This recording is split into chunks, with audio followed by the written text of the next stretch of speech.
Health টিপসে আপনাদের সবাইকে স্বাগতম জানাচ্ছি। আমাদের আজকের আলোচনার বিষয় দুধ আনারস একসঙ্গে খেলে কি হয়।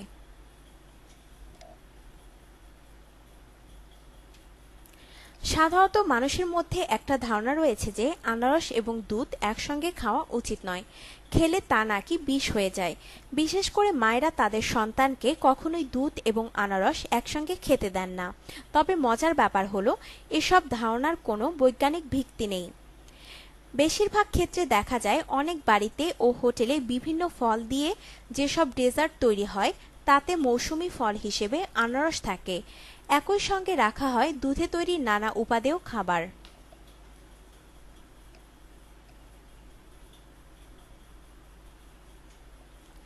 এমনকি বহির্বিশ্বে অত্যন্ত জনপ্রিয় খাবার কটেজ চিজেও আনারস এবং দুধ একসাথে থাকে। এছাড়াও বড় বড় গ্রোসারি স্টোরেও প্রাপ্ত বিভিন্ন ইয়োগার্টে দুধ এবং আনারস একই সাথে থাকে। মানবদেহ আলাদাভাবে দুধকে ভেঙে যেমন শরীরের প্রয়োজনীয় উপাদানে রূপান্তর করতে পারে, ঠিক একইভাবে আনারসকে ভেঙে শরীরের শোষণীয় উপাদানে পরিণত করতে পারে। তাই এই দুটো জিনিসকে একসাথে খেলে তা বিষে রূপান্তরিত হবার কোনো সম্ভাবনা নেই।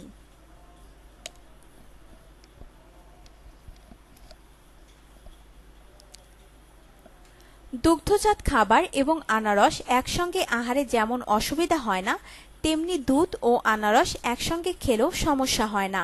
প্রকৃতপক্ষে এটি এক ধরনের কুসংস্কার, এর কোনো বৈজ্ঞানিক ভিত্তি নেই।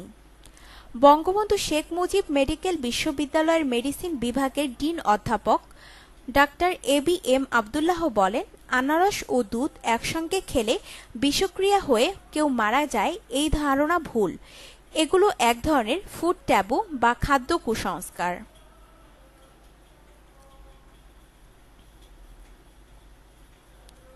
অধ্যাপক আবদুল্লাহ বিষয়টি ব্যাখ্যা করে বলেন, আনারস একটি অ্যাসিডিক এবং টকজাতীয় ফল। দুধের মধ্যে যে কোনো টকজাতীয় জিনিস দিলে দুধ ছানা হয়ে যেতে পারে বা ফেটে যেতে পারে। এটা কমলা ও দুধের বেলায় বা লেবু ও দুধের বেলাতেও ঘটে। ফেটে যাওয়া দুধ খেলে খুব বেশি হলে বদহজম, পেট ফাঁপা, পেট খারাপ এ ধরনের সমস্যা হতে পারে। তবে বিষক্রিয়ায় কোনো আশঙ্কা নেই। যাদের গ্যাস্ট্রিকের সমস্যা রয়েছে খালি পেটে আনারস খেলে তাদের এই সমস্যা বেড়ে যেতে পারে।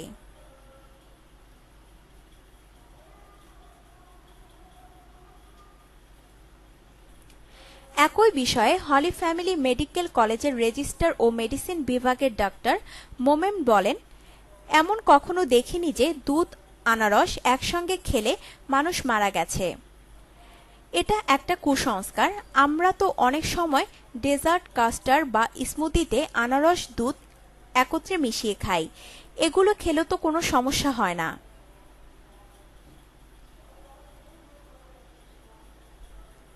অ্যাপোলো হাসপাতালের প্রধান পুষ্টিবিদ তামান্না চৌধুরী বলেন, আনারস একটি অ্যাসিডিক খাবার আর দুধ হল অ্যালকালাইন বা ক্ষার। দুধ যদি পাস্তরিক না হয় তবে কাঁচা দুধ ও আনারসের সমন্বয়ে শরীরে বিক্রিয়া হতে পারে। দুধের সঙ্গে আনারসের সঠিক সমন্বয় না হলে শারীরিক সমস্যা হওয়ার সম্ভাবনা আছে। এক্ষেত্রে অন্যান্য খাবারের বেলাতেও একই বিষয় হতে পারে।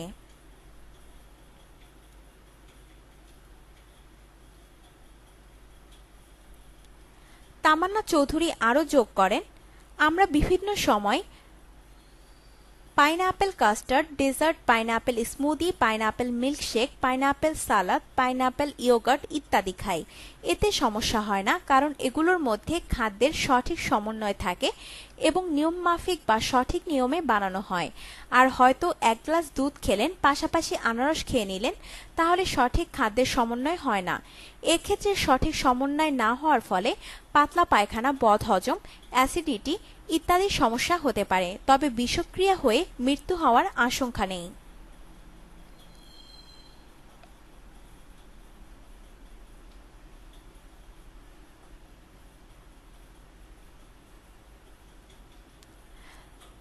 তবে ডাক্তার এ.বি.এম. আব্দুল্লাহ সতর্ক করে দিয়ে বলেন, আনারস আর দুধ বিরতি দিয়ে খাওয়াই ভালো। 2 থেকে 3 ঘন্টা বিরতি দিয়ে খাওয়া যেতে পারে, নয়তো অনেক সময় পেটে গিয়ে হজমের সমস্যা হতে পারে। তবে যদি সঠিক নিয়মে খাবার বানানো হয় এবং সঠিক খাদ্যের সমন্বয় থাকে তাহলে কোনো সমস্যা হবে না।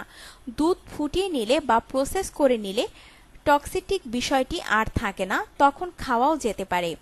তাই আনারস দুধ সঠিক নিয়মে এবং সঠিক খাদ্যের সমন্বয়ে খাওয়া যেতে পারে।